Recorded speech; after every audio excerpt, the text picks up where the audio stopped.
Welcome to the She Invests Intuitively podcast, a Soulful Valley podcast for women who are done dimming their light, done playing small, and ready to rise. Here, we don't chase money. We align with it. We don't listen to market noise. We trust the quiet power of our inner voice. I'm Katie Carey, author, publisher, and intuitive entrepreneur. I turned debt and heartbreak into financial freedom, and now I'm here to remind you, investing in yourself is the most powerful decision you'll ever make. These short, soul-infused episodes and occasional guest conversations with kindred visionaries are your permission slip to move with purpose, lead with intuition, and receive with ease. Let's activate your next level together. Welcome back, beautiful souls, to She Invests Intuitively. Today we step into a chapter of my life shaped by creativity, reinvention, intuitive whispers, and the quiet unravelling that often comes before a woman's deepest transformation. Around 2001, something inside me came alive again. I stepped back into performing. I formed a female duo called Wild and Wicked long before the Shania Twain song. Two young women with two microphones, touring the country, singing at military events, club nights and community venues. We were even featured in Soldier magazine. It was a return to the performer in me, the part of my soul that had been waiting to breathe again.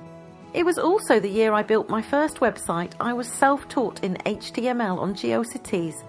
I had no idea then that those late nights learning to code were planting the seeds for every website, brand and online venture I would one day create. Life shifted again when my singing partner split from her husband, who had been our driver, roadie and soundman. But her parents stepped in with such generosity, they travelled all the way from Durham to drive us to the gigs we still had booked. For a while, we kept the duo going through determination, borrowed strength, and the love of music. At the same time, I was working at Rutland Water Cycling. I loved that job. I cycled 5 miles in all weathers to get there, and then 5 miles home again. I can't say I enjoyed riding across that dam in the torrential rain and gale force winds, but in general it grounded me and gave me a connection to nature. And it was at that job that something happened that changed my future without me realising it. A colleague asked me to watch an eBay auction for him and place a bid. It was a Metallica record. I watched it climb higher and higher until it passed £500. Something inside me whispered, "Pay attention, there is something here." Then came one of those life pivots that you only understand fully in hindsight. We were living in our last military house near Rutland Water. There had been no plans to buy a home, no conversations, no strategy, but another army posting was being discussed, and Belfast was the next postings. The thought of returning to Northern Ireland after what I experienced in 1991 and 1992 terrified me. I could not take my babies there. One day, while the children were at school, we were in Uppingham for something entirely ordinary, and as we passed an estate agent's window, I felt a pull. A quiet knowing that said, "Go inside." So we did. No plan. No intention of buying, just intuition. Inside, a woman told us, "There is a house coming onto the market on Monday. It has an extra room behind the garage. Only 1 mile outside Rutland. I think it will suit you." We viewed a house in Oakham first. I loved it instantly. There were 7 rooms downstairs. Oakham town was a few minutes' walk, and I could have kept my job at Rutland Water because it was close enough to cycle, and because my singing partner lived in Oakham, Wild and Wicked could have continued. Oakham made sense for work, for community, for my well-being. But Grattan cost less, and my then husband chose the cheaper option. At the time, I did not understand the full impact of that decision, but later when he was posted to Newcastle and I was left alone in a rural village with no transport, no support and no way to reach a job, I felt the weight of it. He was living freely in Newcastle, and I was raising our children alone in the middle of nowhere. I would later carry resentment around that. Not because the marriage ended, but because I felt abandoned long before the relationship officially dissolved. When we moved to Grattan and I failed my driving test, I had to leave the Rutland Water job I loved. Suddenly everything felt isolating, unfamiliar and heavy, and at the same time I was grieving my nan. The woman who had believed in me, nurtured my dreams, and loved me without conditions. Losing her left a hole inside me. Those first months in Grattan were some of the loneliest of my life. I was trying to hold myself together for the children, even though inside I felt lost.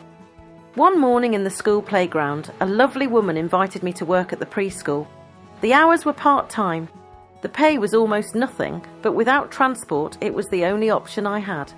And I needed connection. I needed purpose. So I said yes. While working at the preschool, intuition whispered again, sell the dresses. The evening gowns from the military balls, the performing outfits from Wild and Wicked. So I listed them on eBay, and they sold instantly. That one moment changed everything. I reinvested the profits into wholesale jewellery and body jewellery. Soon I was supplying market traders, car boot sellers and small shops. The business grew quickly, and eventually I no longer needed the preschool job at all. From February to October each year, the business brought in around £5,000 a month. I invested £1,000 into advertising each month, and it always returned to me, multiplied. For the first time in years, I felt financially independent, confident, capable, alive. But as the business grew, my marriage quietly unravelled. It began with intuition, subtle whispers, a quiet knowing inside me that something was wrong long before I had any proof. He was away with the army most of the time, and when he was home, he spent his time out with a new group of friends from the village. I was doing everything alone. Parenting alone, holding the home alone, carrying the emotional weight alone. The pressure built until I found myself reaching for a midweek drink just to cope. And because my dad died young from alcoholism, that frightened me. I recognised the signs immediately. I refused to go down that path.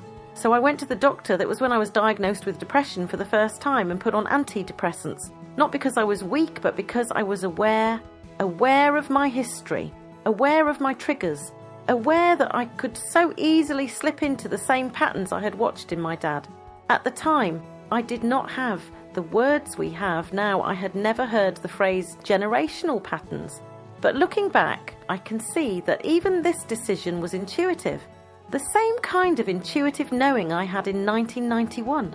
When redundancy money landed in my hands and something in me whispered, buy a computer. You will work from home around your children one day. And I did. Long before I had any logical reason to believe it. By the end of 2005, everything I had sensed intuitively began revealing itself. Over the course of several weeks, I gathered the physical evidence that confirmed what I already knew in my gut. It was devastating. Not just for the marriage, but for my sense of safety and truth.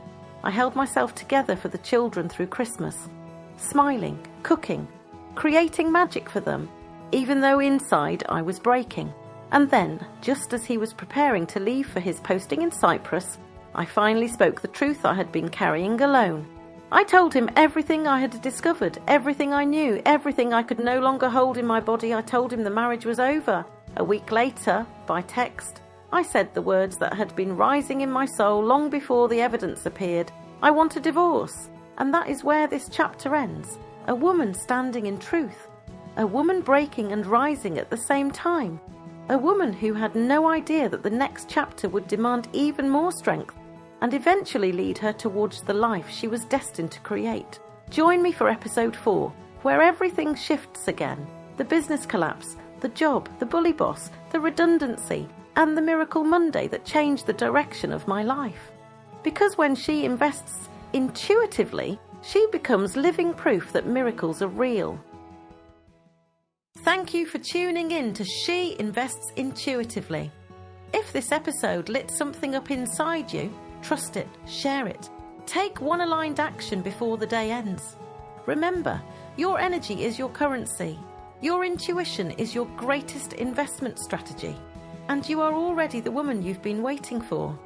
Be sure to subscribe, leave a soulful review, and visit sheinvestsintuitively.com.